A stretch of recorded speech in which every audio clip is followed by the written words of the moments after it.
nous cachent les baisses d'impôts annoncées cette semaine par le gouvernement?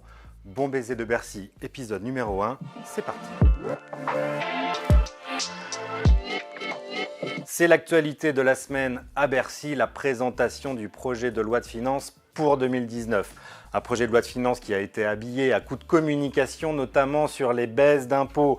6 milliards pour les ménages, 18,8 milliards pour les entreprises. Alors en creusant un peu, on se rend compte qu'on n'a pas totalement la somme. Sur les ménages, 6 milliards de baisse d'impôts qu'on doit notamment à une baisse de 4,1 milliards sur les charges salariales et une deuxième tranche de suppression de la taxe d'habitation pour 3,8 milliards.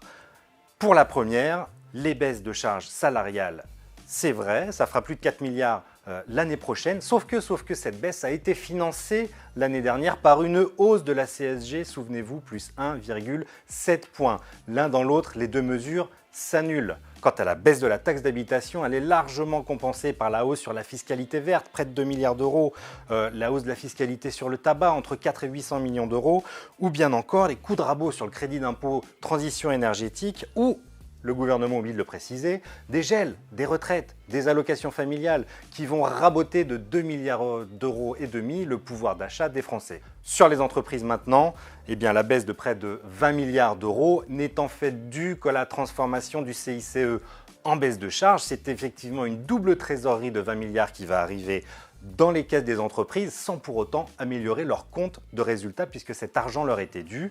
Par contre, les hausses, elles, seront bien là.